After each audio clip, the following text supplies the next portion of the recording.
हिंदी के महान व्यंग्यकार हरिशंकर प्रसाद जी द्वारा लिखित व्यंग रचना वन मानुस नहीं हंसता में आप सभी का बहुत बहुत स्वागत है। तो आइए सुनते हैं वन मानुस नहीं हंसता। 2 महीने पहले मेरा एक लेख हास्य और व्यंग पर छपा था।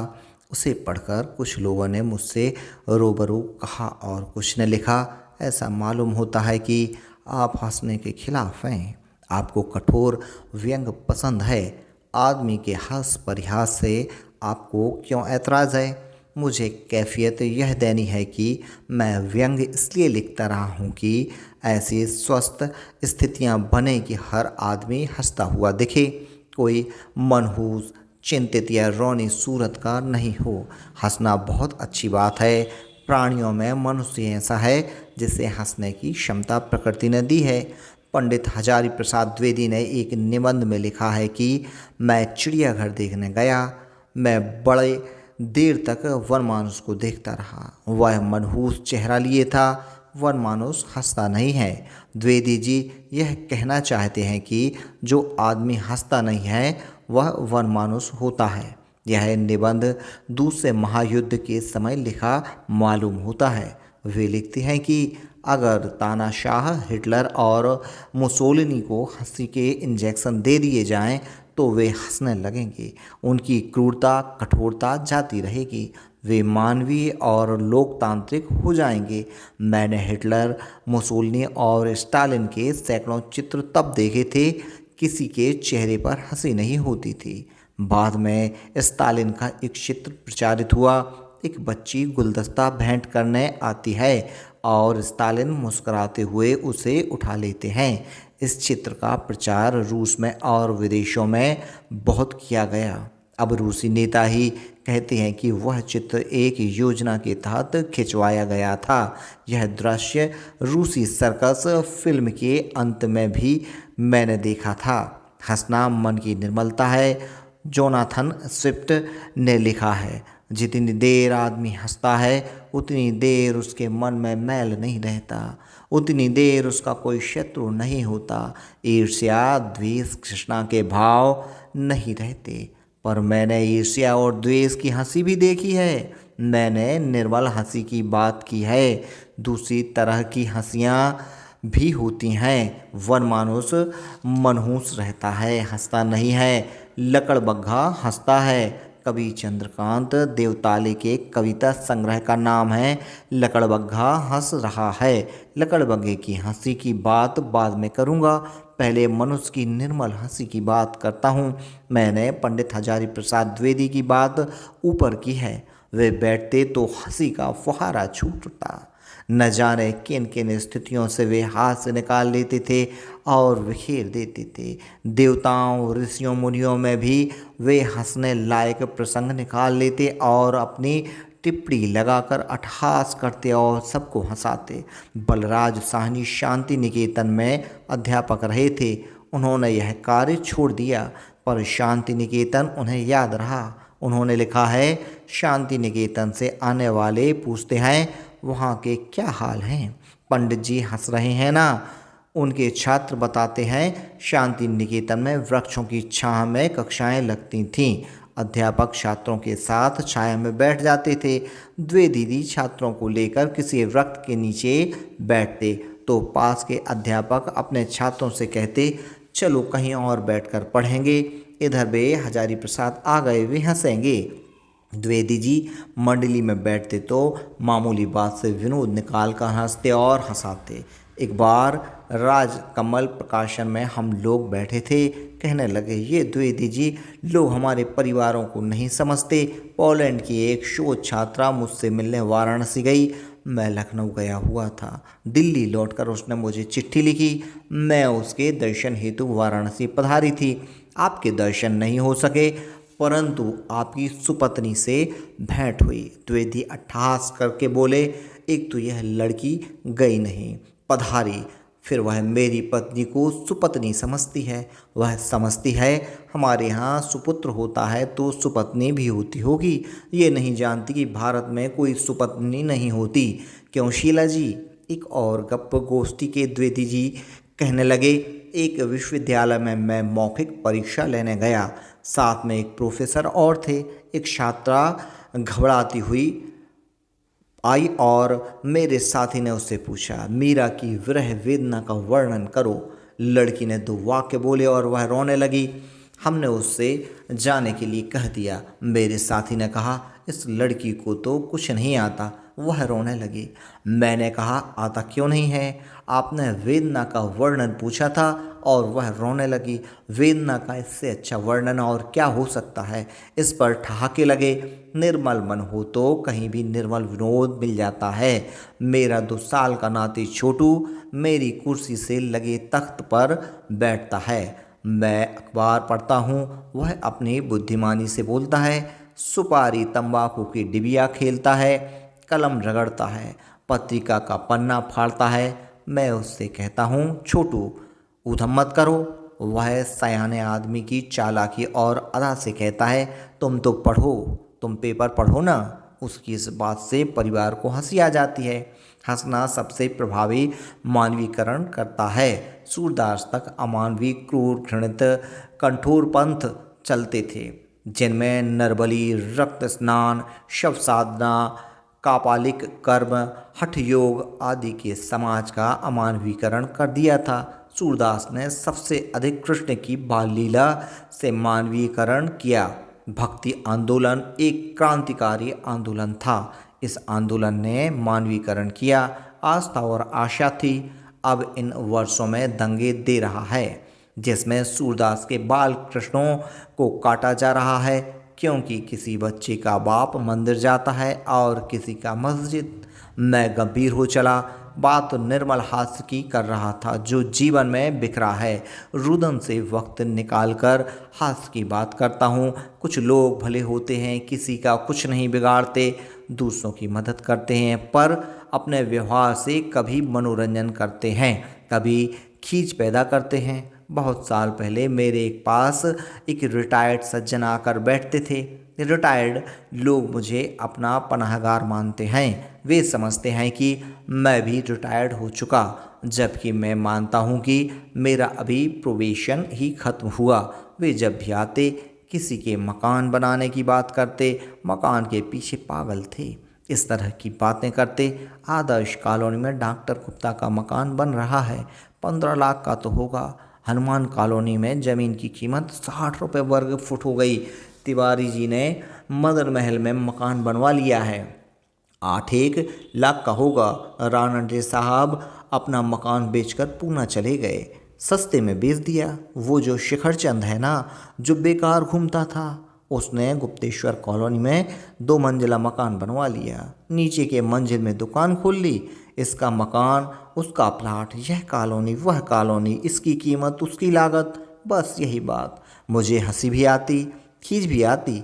मेरा समय नष्ट होता। एक दिन उन्होंने शहर के बड़े उद्योगपति से महल की बात निकाली। पूछा, वह महल कितने का होगा? मैं जानता था कि वह करोड़ों का होगा, पर मैंने शैतानी से कहा, यही 30-35 हज़ार का होगा। वे इस तरह चिल्लाए जैसे मैंने उनके खुद के मकान को गिरा दिया हो। What do you mean? वह महल 3 करोड़ का होगा और आप कहते हैं 30 हज़ार का। मुझे आ रहा था मज़ा। मैंने गंभीरता से कहा, तो 50 हज़ार का होगा। वे और बौखलाए, यू आर मैड, आपका दिमाग खराब हो गया। इतने कीमत महल को आप 50 हज़ार का कहते हैं? आप मेरा अपमान कर रहे हैं। मुझे और मज़ा आ रहा था। मैंने गंभीरता से कहा, आप कहते हैं तो 75 हज़ार का होगा, इससे ऊपर नहीं। वे खड़े हो गए, गुस्से से कांप रहे थे। कहने लगे, मैं आपसे ऐसी बात की आशा नहीं करता था। आप सरासर मुझे तमाचा मार रहे हैं। आपका लिहाज करता हूँ, दूसरा कोई ऐसा करता तो। मैंने कहा, मैं मजाक कर रहा था। असल में उस मकान के 15 करोड़ लग चुके हैं और मकान मालिक नहीं बेच रहे हैं। वे फिर चिल्ला उठे, आप फिर उटपटांग बात करते हैं। उस पुराने मकान को 15 करोड़ में कोई पागल ही खरीदेगा। क्या रखा है उसमें? गिरती दीवारों में। अब वे मेरी बात मान लेते कि वह 30 हज़ार का है। मैंने कहा, देखिए, मकान ना आपका ना मेरा, ना वह मेरा होगा ना आपका होगा, मगर हम आधा घंटे से उस मकान की कीमत पर लड़ रहे हैं। वे थोड़ी देर चुप रहे, फिर हंसने लगे। यह तो मैंने एक व्यक्ति की बात की जिसके दिमाग पर मकान छाया हुआ है, पर हास्य या विनोद की स्थितियां जीवन में हमेशा ही आती हैं। मैं और मेरा एक मित्र एक सुसंस्कृत परिवार में नाश्ते के लिए बुलाए गए। टेबल पर बढ़िया पकवान, मिठाई और फल रखे थे।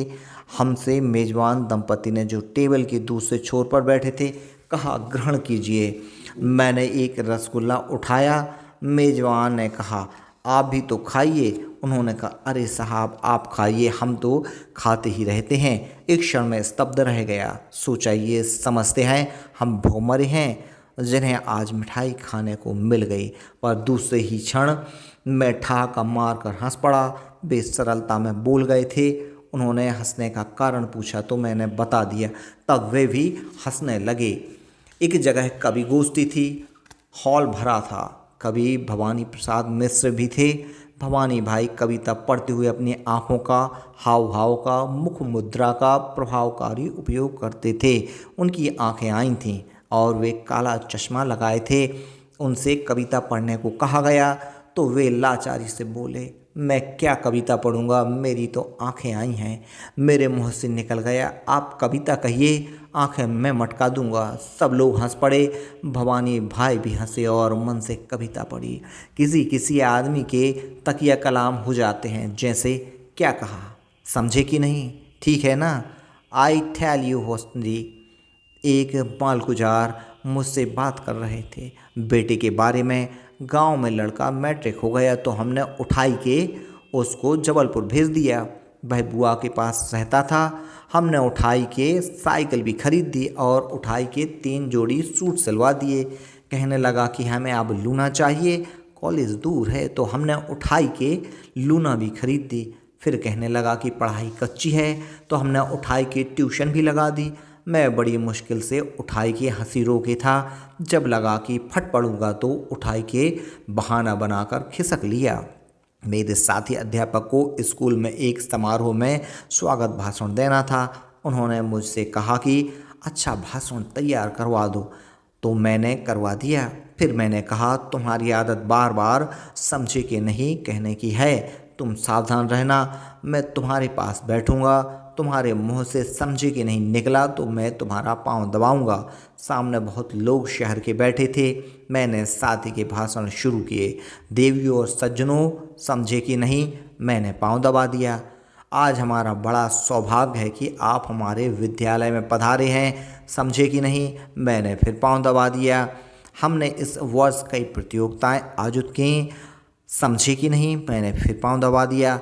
वे कहने लगे, अब पांव दबाओ चाहे कुछ करो, समझे कि नहीं। हमने निबंध लेखन प्रतियोगिता, वाद विवाद प्रतियोगिता की, समझे कि नहीं। मैं हार गया और वे समझे कि नहीं की झड़ी लगाते रहे।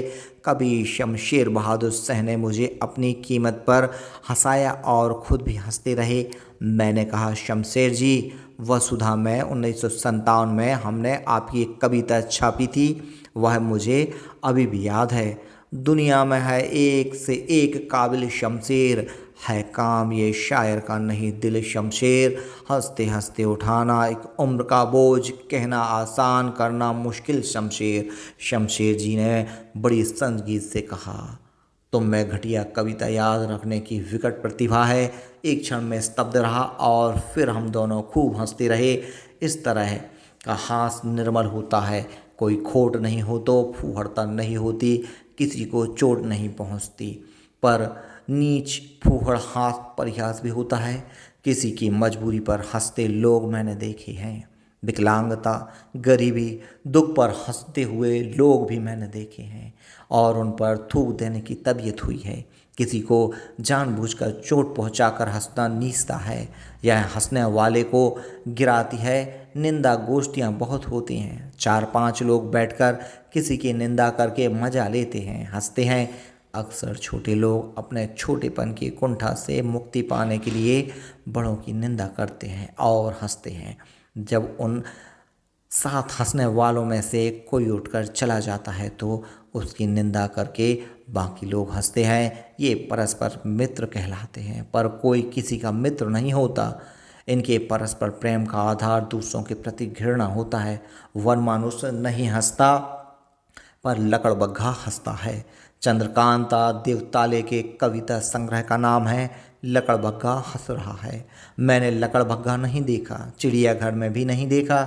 जिन्होंने देखा है वे बता सकते हैं कि यह क्रूर जानवर हंसता है या नहीं।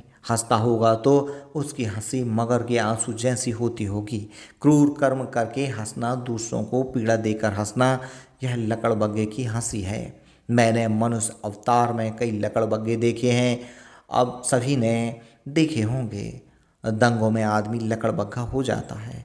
लोगों को मारकर घर में आग लगाकर जो अट्टहास करते हैं वे लकड़बग्घे होते हैं। अंधों की लाठी छीनकर उनकी घबराहट पर हंसने वालों भी देखे हैं। कमज़ोर को पीटकर उसकी चीख पुकार कर ताली बजाकर हंसते और कहते मज़ा आ गया यार। मैंने देखे हैं, इनका मुँह तोड़ा जाना चाहिए। एक परिवार में बैठा था। परिवार में एक लड़की मोटी थी, इस कारण उसकी शादी नहीं हो रही थी। वह दुखी और हीनता की भावना से पीड़ित थी। उस परिवार की मित्र दो शिक्षित महिलाएं आई और उस लड़की से कहा, अरे सुषमा, तू तो बहुत दुबली हो गई, और हंसने लगी। लड़की की आंखों में आंसू आ गए और वह कमरे के बाहर चली गई। वे दोनों मूर्खा विदुषियाँ मुझे लकड़बग्घे की मादा लगीं। एक और घटना मुझे याद है। दो आदमियों ने कहीं से शास्त्री पुल के लिए रिक्शा तय किया, मगर उसे बढ़ाते बढ़ाते कमानिया फाटक तक ले आए। दुकान पर उतर गए और उसे शास्त्री पुल तक के पैसे दे दिए। उसने कहा, बाबूजी, आपने शास्त्री पुल का तय किया था और कमानिया ले आए और पैसे दीजिए। वे दोनों सोने की चैन लटकाए आदमी हंसने लगे। बोले, अरे यही तो शास्त्री पुल है, यह तो फाटक है, यही पुल है। रिक्शा वाला कहने लगा, बाबूजी, क्यों गरीब आदमी का मजाक उड़ाते हो, यह कमानिया फाटक है। वे दोनों फिर हंसने लगे। जितना रिक्शे वाला है दीनता से गिड़गिड़ाता, वे दोनों और जोर से अट्टहास करने लगते। आखिर लाचार रिक्शा वाला चला गया। वे दोनों अट्टहास करने लगे, कहने लगे, अच्छा बेवकूफ़ बनाया साले को। बड़ी अदा से गिड़गिड़ा रहा था, हा हा हा, मज़ा आ गया। यह लकड़बग्घे की हंसी थी। मनुष्य को हंसना चाहिए, पर निर्मल स्वस्थ हंसी हंसना चाहिए। जो नहीं हंसता वह वनमानुष है। पर मनुष्य लकड़बग्घे की हंसी हंसे तो उसे गोली मार देनी चाहिए।